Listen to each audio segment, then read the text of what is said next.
Wakil Presiden terpilih Gibran Rakabuming Raka belum mau buka suara mengenai susunan kabinet pemerintahan Prabowo mendatang, termasuk berapa komposisi antara kader partai dan juga kalangan profesional. Dan soal peluang PKS bergabung ke dalam pemerintahan Prabowo, Gibran hanya tersenyum dan bilang Prabowo yang akan menjawabnya. Nanti ditunggu aja untuk susunan komposisinya, ditunggu aja ya. Mas, untuk penegasan PKS apa tetap jadi bergabung ke koalisi pemerintahan, Mas? Itu nanti yang menjawab Pak Presiden terpilih saja. Siap, makasih.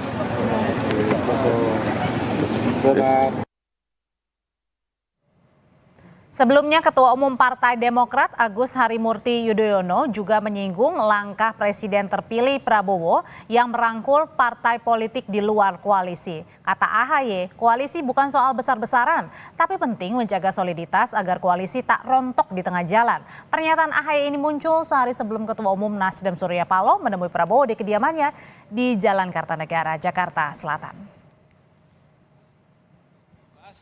Semangatnya adalah bagus kalau memang semakin kuat koalisi itu, tetapi terus dipertimbangkan faktor-faktor lainnya, bahwa sekali lagi bukan hanya besar-besaran koalisi tetapi juga solid, kompak, setia, dalam arti juga tidak di tengah jalan kemudian masing-masing begitu. Karena dalam perjalanannya kita juga tahu awalnya kompak kemudian di tengah jalan bisa rontok satu persatu. Nah, inilah sebetulnya yang kita butuhkan, stabilitas koalisi. Jadi bukan hanya di awal, bukan hanya di tengah, tapi juga sampai dengan akhir. Meski pemerintahan Prabowo Gibran baru akan dilantik 6 bulan lagi, koalisi besar Presiden terpilih Prabowo Subianto rawan gesekan. Potensi gesekan ini bersumber dari manuver Prabowo yang merangkul partai politik di luar koalisinya. Sementara ada partai di dalam koalisi yang terlibat rivalitas dengan partai politik yang akan masuk. Terbaru adalah soal keberatannya Partai Gelora terhadap rencana PKS masuk dalam koalisi. Bagaimana Prabowo mengatasi potensi gesekan di koalisi gemuknya ini? Apakah bagi-bagi kursi kabinet bisa menjadi insentif untuk membuat solid koalisi atau mungkin justru urusan kursi kabinet memperparah gesekan? Sudah ada anggota Dewan Pembina Partai Gerindra, Andre Rosiade, dan juga pengamat politik Adi Praitno. Selamat sore, Bang Andre, Mas Adi. Ya, selamat sore, Audrey. Selamat sore, Audrey. Selamat sore juga, atau selamat siang ya, waktu Qatar nih Bang Andre. Bang Andre, saya mau tanya dulu ke Bang Andre nih. Ini kan belum kabinetnya terbentuk, tapi udah kecium nih, terendus ada potensi gesekan koalisi gemuk, ada Demokrat versus Nasdem, terbaru PKS versus Gelora. Nggak pusing Bang Andre untuk tetap merekrut sebanyak-banyaknya partai luar koalisi? Jadi gini Audrey, semua sih solid-solid saja, nggak ada masalah. Memang dari awal Pak Prabowo dan teman-teman Koalisi Indonesia Maju ingin pertama dulu deh saya jelaskan ya. Pak Prabowo itu dari awal sudah menyampaikan bahwa syarat Indonesia menjadi negara maju, Indonesia ini harus guyup, elitnya harus bersatu. Itu pertama yang perlu kita pahami bersama. Yang kedua, Pak Prabowo juga sudah menyampaikan ulang-ulang kali dalam kampanye beliau 6 bulan terakhir ini bahwa kalau seandainya takdir Allah mentakdirkan beliau menjadi Presiden Indonesia ke-8 dan juga rakyat memberikan mandat kepada beliau ingin mengajak seluruh kekuatan yang ada. Lalu yang ketiga, setelah keputusan MK, waktu di doorstop oleh teman-teman di depan rumah Kartanegara, beliau menyampaikan ingin membangun pemerintah yang kuat dan efektif. Jadi intinya apa? Tentu komunikasi politik dilakukan kepada seluruh pihak ya. Silaturahim. Tapi belum apa-apa, nampaknya sudah ribut di luar nih, Bang Andre. Enggak ada yang ribut, itu kan kata Audrey aja. Yang jelas kalau kata Mas AHY loh bilang rontok ya. Kalau misalnya takut rontok koalisinya. Ya tentu kalau orang memberikan masukan hal-hal yang wajar. Tapi saya rasa kita sepakat akan membangun koalisi yang kuat dan efektif. Sehingga janji-janji kampanye Pak Prabowo dan Mas Gibran bisa segera dieksekusi. Karena apa? Sekali lagi Pak Prabowo ini bukan membawa slogan jargon perubahan.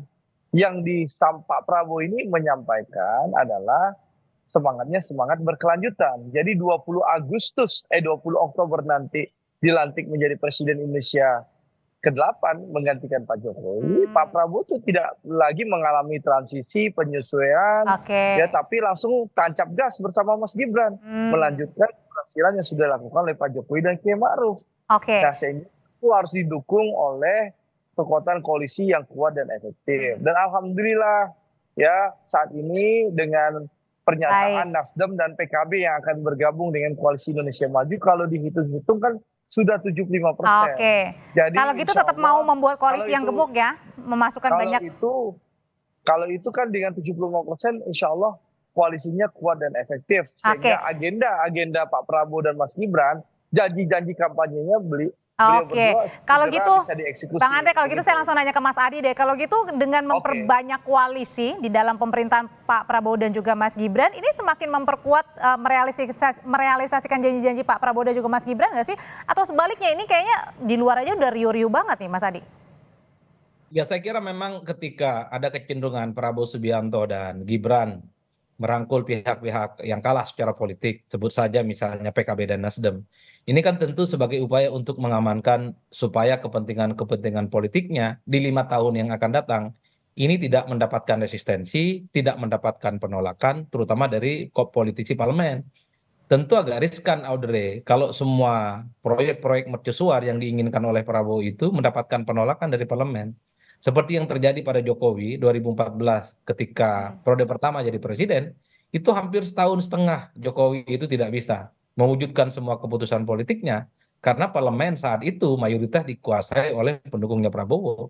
Tentu Prabowo ingin tancap gas, kata Bang Andre, makanya salah satu cara adalah membabat semak belukar politik dengan cara merangkul pihak-pihak yang kalah, yaitu Nasdem dan PKB. Tapi masanya belum apa-apa sudah riuh nih, katanya takutnya rontok di tengah jalan, apalagi belum ada PKS versus Gelora nih yang panas-panasan juga.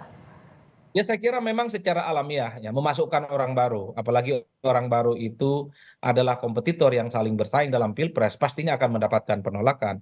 Jadi pernyataan Gelora yang menolak PKS misalnya itu adalah sebagai salah satu perang terbuka bahwa bagi Gelora sebagai pendukung utama Prabowo haram hukumnya bagi PKS.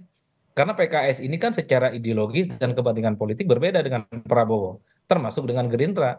Begitupun dengan Demokrat ya, AHY rasa-rasanya luka hati ya akibat misalnya tidak mendapatkan tiket pencapresan maju dengan Anies Baswedan, ini kan masih membekas. Maka tak mengherankan ketika PKB dan Nasdem dikabarkan berkoalisi dengan Prabowo, AHY itu satu-satunya ketua umum yang speak up publik, ngasih warning jangan sampai koalisinya judulnya banyak, tapi kemudian akan rapuh di tengah jalan. Bagi saya ini sebagai bentuk rasa tak nyaman dan tak happy karena kedua partai. Kalau gitu pertanyaan selanjutnya nanti akan dijawab Bang Andre juga Mas Adi, sebenarnya terutama ke Bang Andre nih. Ini Pak Prabowo sebenarnya nanya dulu nggak sih ke koalisi internal yang sudah jelas-jelas dari awal mendukung Prabowo Gibran begitu sebelum partai di luar pemerintahan ini direncanakan akan masuk dan sudah masuk sebenarnya. Contohnya seperti Nasdem dan juga PKB, nanti usai jeda tetaplah di Kompas Petang. Nanti Bang Andre dan juga Mas Adi menjawabnya. Konsultasi dulu nggak sih atau izin dulu ya kepada partai-partai koalisi pendukung dari awal gitu untuk merangkul sebanyak mungkin parpol lain. Contohnya yang terakhir ada Nasdem, PKB. Ya, jadi kan begini, kita kan sudah sepakat dari awal bahwa Pak Prabowo ingin membangun kekuatan yang kuat dan efektif. Jadi tentu komunikasi politik sudah dilakukan dengan teman-teman koalisi ya. Dan sekali lagi tidak ada masalah sebenarnya Audrey ya. Dan alhamdulillah dengan pernyataan bergabungnya Nasdem dan PKB kan harapan tadi disampaikan Adi kan jelas bahwa Pak Prabowo ingin bagaimana agenda-agenda beliau, janji kampanye beliau bisa dieksekusi. Kan itu harapannya. Jadi saya rasa tidak ada masalah Audrey. Jadi menurut saya yang tidak ada masalah tidak usah dibahas gitu loh. Karena karena tadi kata Mas Adi bilang mungkin Mas AHY ini masih panas dengan waktu itu tidak jadi cawapres ya? Enggak ada, itu kan pernyataan Mas AHY mengingatkan koalisi itu harus solid ke depan. Jadi tidak ada yang perlu dipermasalahkan. Koalisi ini sangat solid ya. Kita ingin bekerja secara cepat dan efektif karena sekali lagi Pak Prabowo ingin seluruh janji kampanye termasuk makan siang dan minum susu gratis itu bisa segera dieksekusi. Gitu loh, dalam berapa bulan pemerintahan beliau gitu loh. Jadi ini yang perlu dipahami oleh publik.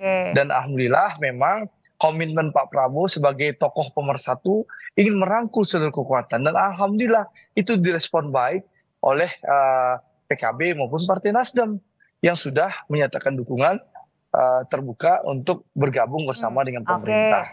Jadi ini tentu disyukuri dan alhamdulillah gitu loh. Sehingga harapan rakyat bahwa pemerintah Pak Prabowo dan Mas Gibran ini bisa bekerja langsung, memenuhi ekspektasi publik kan harus kita syukuri. Jadi tidak ada masalah, kenapa harus kita bahas? Kalau urusan yang lain, Oke. yang partai belum bergabung dengan pemerintah, ya urusan partai yang di luar pemerintah nantinya gitu loh. Kalau gitu Mas Adi, kalau mereka yang berantem ini antara Nasdem, misalnya PKB, sebenarnya bukan berantem sih, mungkin masih Gak panas ada aja yang ya. berantem, Wah, Audrey. iya, Jadi masih panas Audrey aja. jangan hal yang tidak ada dibikin mengada-ngada, Oke. gitu loh. Ini Oke. kan pernyataan Mas Haye sekedar memberikan masukan yang baik gitu loh. Kita koalisi harus kuat, solid dan kompak. Oke. Itu kan hal yang Ya, wajar. karena termasuk Itu juga jangan dengan dihubung-hubungkan dengan yang lain-lain. Oke. Orang Kalau pernyataan nggak mungkin ngapa-ngapain gitu loh. mungkin gesekan kali ya Bang ya. Kalau gitu saya tanya ke Mas Adi. Gak Kalau ada misalnya gesekan sama sekali. kalau misalnya koalisi besar ini jadi masuk semuanya begitu, termasuk yang ada saling gesek menggesek begitu ya. Apa jadinya nih Mas Adi? Masih di Audrey, secara prinsip ya, Pilpres itu adalah kompetisi untuk menunjukkan siapa yang menang dan siapa yang kalah. Saya cukup memahami suasana hati AHY dan suasana hati kawan-kawan Gelora. Mereka ingin menunjukkan bahwa jagoan mereka di Pilpres jagoan yang menang. Jadi bergabung dengan Prabowo itu adalah keistimewaan bagi Demokrat dan Gelora yang akan mereka tunjukkan. Kalau Demokrat kan ingin bilang ke Nasdem, ke PKS, termasuk kepada PKB, bahwa AHY itu tidak salah pilih. Oleh karena itu, kalau tiba-tiba Nasdem dan PKB bergabung, keistimewaan jadi menteri dan bergabung dengan pemenang, ini seakan-akan tak ada artinya. Termasuk Gelora, kan ingin buktikan kepada PKS bahwa pilihan dan dukungan politik Gelora mendukung Prabowo Subianto adalah pilihan yang rasional dan menang. Dan Gelora ingin menunjukkan bahwa Gelora akan bergabung dengan penguasa selama 5 tahun yang akan datang. Kalau tiba-tiba PKS bergabung, keistimewaan, kemewahan, dan dignity Gelora menjadi bagian dari Prabowo Subianto itu sama saja karena PKS yang kalah pun, Nasdem yang kalah pun, PKB yang kalah pun juga bisa menikmati kekuasaan politik. Ini yang sepertinya saya lihat menimbulkan resistensi dan sikap politik yang menurut saya sebenarnya sebagai bentuk Kalau penolakan. parpol-parpol last minute baru masuk nih, apakah nanti juga akan mempengaruhi untuk mengatasi gesekan dengan susunan proporsi kabinet? Pastinya akan mempengaruhi. Ini kan ibarat koalisi kalau penuh sesak tentu tidak nyaman ya secara psikologi politik. Belum lagi misalnya ideologi dan kepentingan politik mereka per hari ini itu belum melebur satu sama yang lain. PKB itu masih menitipkan 8 agenda perubahan. Saya kira itu bukan sesuatu yang gampang. Saya masih ingat loh, Caimin itu adalah orang yang menolak berpindahnya IKN. Iya kan, Oke. infrastruktur juga dianggap sebagai proyek ugal-ugalan. Kalau tiba-tiba berkoalisi dan bergabung tanpa ada pertaubatan secara ideologi politik, tentu ini agak aneh. Oleh karena itu, sekalipun partai-partai yang kalah dalam pemilu ini ingin diajak berkoalisi, bergabung dengan Prabowo Subianto, mereka harus diminta untuk melakukan klarifikasi dan pertaubatan bahwa mereka tidak punya agenda apapun dan hanya Oke. akan mendukung semua agenda politik yang sudah dibuat oleh Prabowo dan Gibran. Oke, kalau Nasdem kan sudah kelihatan memang sudah masuk ya, akan kerjasama begitu kata Pak Surya bilang. Kemudian juga PKS nggak tahu nih akan masuk atau enggak. Tapi kalau keduanya masuk, nanti gimana komunikasinya? Atau jangan-jangan sudah berkomunikasi juga dengan Golkar, dengan PAN, Bang Andre? Oke, jadi saya rasa ini sekali lagi tidak ada gesekan, ya, itu yang perlu saya tegaskan, tidak ada masalah, Audrey. Jadi tolong jangan dibangun narasi terus gesek menggesek gitu lah, karena memang tidak ada gesekan. Itu yang pertama. Yang kedua, soal komunikasi tentu Pak Prabowo punya cara dan jalur untuk berkomunikasi dengan seluruh ketua umum partai-partai politik yang ada, baik di koalisi kami maupun yang bergabung dalam koalisi kami yang baru, begitu. Jadi tidak ada masalah. Insya Allah koalisi ini ke depan akan solid dan bisa melaksanakan agenda-agenda kampanye Pak Prabowo, janji politik Pak Prabowo dan Mas Gibran. Jadi tentu partai yang bergabung kepada koalisi Indonesia Maju nantinya yang baru tentu akan ikut agenda Presiden Prabowo dan Wakil Presiden Gibran Rakabuming Raka. Parpol baru tentu masuk itulah artinya tetap ngikut ya nakodanya. Iya dong. Gitu baik, terima kasih Bang Andre Rosiade, terima kasih Mas Adi Praetno, sehat selalu semuanya. Ya, terima kasih. Selamat sore ya. Masih di Kompas Petang, saudara, informasi lainnya akan dibawakan rekan saya Ibrahim, silakan.